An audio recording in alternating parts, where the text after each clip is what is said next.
అపోస్తలుడైన పౌలు ఫిలిప్పీలకు రాసిన పత్రికలోని 3వ అధ్యాయంలో ఉన్న 21 వచనములో, మెట్టుకు నా సహోదరులారా, ప్రభువునందు ఆనందించుడి. అదే సంగతులను మీకు వ్రాయుట నాకు కష్టమైనది కాదు, మీకు అది క్షేమకరము. కుక్కల విషయమై జాగ్రత్తగా ఉండుడి, దుష్టులైన పనివారి విషయమై జాగ్రత్తగా ఉండుడి, ఈ ఛేదన ఆచరించు వారి విషయమై జాగ్రత్తగా ఉండుడి. ఎందుకనగా శరీరమును ఆస్పదము చేసుకొనక దేవుని యొక్క ఆత్మ వలన ఆరాధించుచు క్రీస్తు యేసునందు అతిశయపడుచున్న మనమే సున్నతి ఆచరించు వారము. కావలియనంటే నేను శరీరమును ఆస్పదము చేసుకొనవచ్చును, మరి ఎవడైనను శరీరమును ఆస్పదము చేసుకొనదలిచిన ఎడల నేను మరీ ఎక్కువగా చేసుకొనవచ్చును.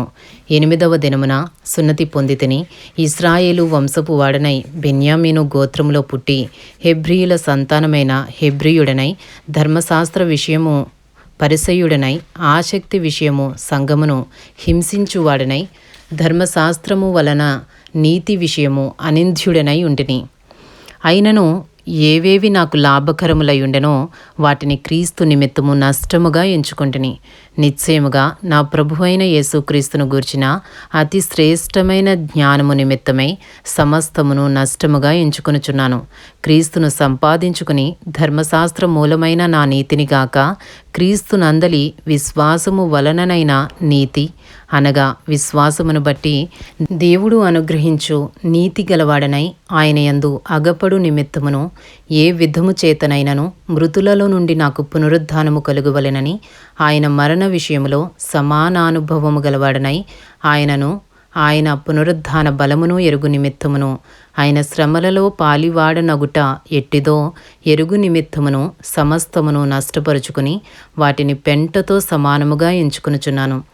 ఇదివరకే నేను గెలిచితినని అయినను, ఇదివరకే సంపూర్ణ సిద్ధి పొందితినని అయినను నేను అనుకొనుటలేదు గాని, నేను దేని నిమిత్తము క్రీస్తు యేసు చేత పట్టబడితనో దానిని పట్టుకునవలెనని పరిగెత్తుచున్నాను. సహోదరులారా, నేనిదివరకే పట్టుకునియున్నానని తలంచుకొనను.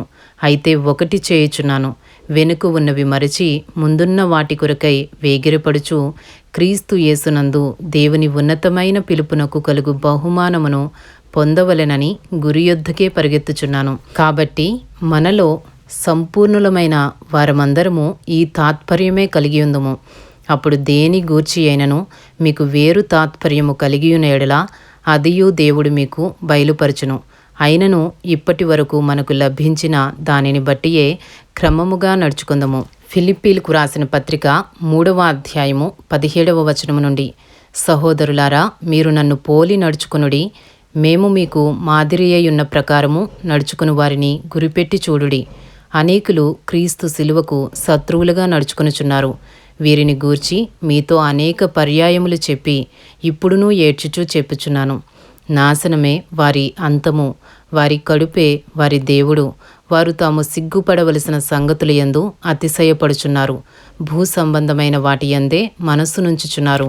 మన పౌరస్థితి పరలోకమునందున్నది, అక్కడ నుండి ప్రభువైన యేసుక్రీస్తు అను రక్షకుని నిమిత్తము కనిపెట్టుకునియున్నాము. సమస్తమును తనకు లోపరుచుకొన జాలిన శక్తిని బట్టి ఆయన మన దీన శరీరమును తన మహిమగల శరీరమునకు సమరూపము గలదానిగా మార్చును. ఇంతటితో అపోస్తలుడైన పౌలు ఫిలిప్పీలకు రాసిన పత్రికలోని 3వ అధ్యాయంలో ఉన్న 21 వచనములు పూర్తి చేయబడినవి.